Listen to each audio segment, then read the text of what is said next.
मेरा नाम संतोष कुमार सिंह है। आज हम लोग चर्चा करेंगे मेंथा की फसल में नर्सरी प्रबंधन के बारे में।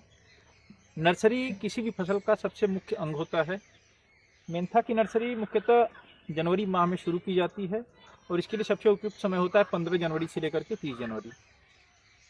जनवरी में लगाने का मुख्य कारण यह है कि जनवरी में अगर हम नर्सरी लगा लेते हैं तो नर्सरी की जो अवस्था होती है करीब 35 से 40 दिन बाद पौधे लगाने के योग्य हो जाते हैं। मेंथा में रोपाई का जो हमारा मुख्य समय है वो 25 फरवरी से लेकर के 15 मार्च तक का होता है। तो इसलिए हमें समय से नर्सरी अगर हम लगाते हैं तो हमें समय से रोपाई के लिए पौधे प्राप्त हो जाएंगे। 1 एकड़ एरिया के लिए जो नर्सरी का हमारा क्षेत्रफल होना चाहिए वो करीब 200 वर्ग मीटर होना चाहिए और 200 वर्ग मीटर में करीब 20x10 का हम लोग एक अनुपात ले सकते हैं या फिर 50-50 वर्ग मीटर के 4 हम लोग क्यारियाँ बना सकते हैं। क्यारियों के अंदर हमको ध्यान देना है कि पूरी तरह से हमारी भूमि समतल हो। बीच बीच में नालियों का प्रयोग करना है जो जल निकासी के लिए काम दें और साथ ही साथ बंड का बीच में प्रयोग करना है जिससे एक नाली से हम लोग बाकी क्यारियों तक पहुंच सकें।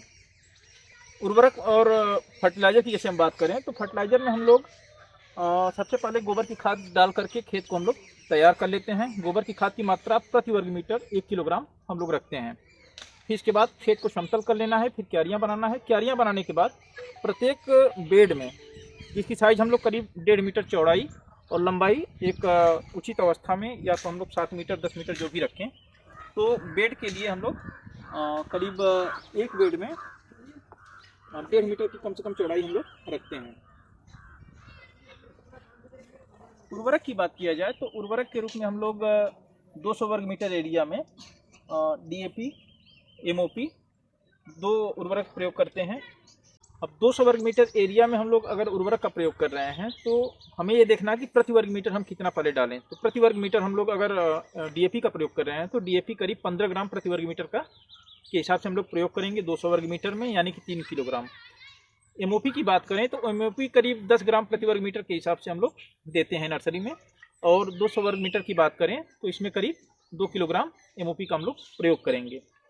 बेड तैयार होने के बाद खेतों के ऊपर हम लोग उर्वरक को डाल देते हैं। डालने के बाद पैर से कहीं न कहीं से उर्वरक को अपने मिला देंगे जिससे 1 सेंटीमीटर ज़मीन पे पूरी तरह से उर्वरक मिल जाए। खेत को समतल होने के बाद अब हमारा अगला जो स्टेप है ये सिंचाई का है। इसके लिए हम लोग क्या करेंगे कि प्रत्येक खेत में 3 मीटर के बीच में एक हम लोग नालियाँ बनाएंगे और नालियों के माध्यम से हम लोग खेतों में पानी दे सकते हैं, या तो फिर जो हमारा मेन इरिगेशन चैनल है, जो हमारा मेन नाली है, यहाँ से हम लोग सीधे क्यारियों में पानी देंगे।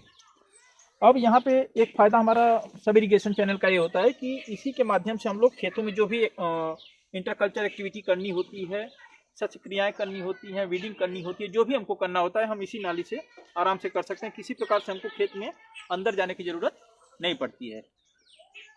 दूसरी सबसे अच्छी बात यह है कि मेंथा की जड़ जब हम लोग इसमें बिखेरते हैं, जब भी हम लोग बुआई करते हैं, तो सिंचाई के लिए जो भी छपाई करना है या जो भी आगे के कार्य हैं उसके लिए हमारे लिए आसानी हो जाती है।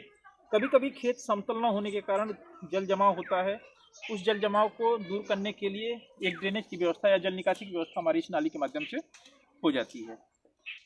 और नर्सरी का बेड तैयार होने के बाद और उर्वरक प्रबंधन होने के बाद अगली जो हमारी अगली प्रक्रिया होती है वो होता है सिंचाई का।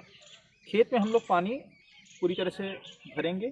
जब पानी हमारा एक लेवल तक पहुंच जाए तो हमको वहां से अपना पानी रोक देना है। पानी रोकने के बाद जब पानी पूरी तरह से ज़मीन में बैठ जाए, कहीं से भी पानी की मात्रा ना हो, केवल कीचड़ ज़मीन में बचे, अब हमने जो जड़ शोधन करके लाया है खेत पे, उस जड़ को हम लोग खेतों में एक बराबर मात्रा में क्यारियों में फैला देंगे। फैलाने के बाद ध्यान देना है कि जब पूरी तरह से ज़मीन के साथ अपना संपर्क बना ले मिट्टी, तब हमें झाड़ू के माध्यम से या सरसों की डंठल या अरहर की डंठल जो होती है उसके माध्यम से अपनी जड़ों को छपाई करते हैं। छपाई करने का उद्देश्य बस ये होता है कि जड़ें कहीं न कहीं से 1 सेंटीमीटर जड़ के मिट्टी के संपर्क में आ जाएं और भविष्य में धूप लगने से या हवा चलने से जड़ें हमारी इधर उधर न जाएं। दूसरा जो प्रक्रिया है इसमें छपाई करने के बाद करीब 24 से 72 घंटे के बीच में प्री इमरजेंस हर्बिसाइड के रूप में हम लोग पेंडामेथ्रिन 30% इसी का प्रयोग कर सकते हैं, जिसकी मात्रा 1 ml प्रति लीटर की होगी। और प्रयास हमें ये करना है कि जब नमी की मात्रा एकदम ज़मीन में कम हो, यानी कि पानी पूरी तरह से ख़त्म हो जाए, उसके बाद हमको डालना है। कहीं से भी पेंडामेथ्रिन की अधिक मात्रा हमें अपने खेतों में प्रयोग नहीं करनी है। पेंडामेथ्रिन छिड़काव के बाद हम लोग अगला जो प्रोसेस हमारा रहेगा, ये FIM का डालने का रहेगा। FIM हम लोग ऊपर से जो सड़ी हुई गोबर की खाद है, इसका हम लोग प्रयोग करते हैं। ये करीब 1 सेंटीमीटर की एक परत हम लोग ऊपर बिछाते हैं, जिससे कि जो जड़ें उभरी हैं या ऊपर दिख रही हैं वो पूरी तरह से मिट्टी के संपर्क में आ जाएं और कहीं न कहीं से नमी मिलती रहे पौधों को। भविष्य में कभी कभी जिन स्थानों पे पोषक तत्वों की अनुपलब्धता होती है, वहाँ पे भी पोषक तत्व FIM के माध्यम से कुछ न कुछ पौधों को मिलते रहते हैं। और नर्सरी की जो अवधि है 35 दिन की, उसके लिए पोषक तत्व पर्याप्त मात्रा में मिलते रहते हैं। हमें 25 से 30 दिन की अवस्था हो जाने पे इसी नर्सरी में खरपतवार निकालने की आवश्यकता पड़ती है, जिसके लिए हम लोग डायरेक्ट अपने बंड पे बैठ करके या बीच की जो मेड़ है उस पर बैठ करके हम लोग आराम से निराई गुराई कर सकते हैं।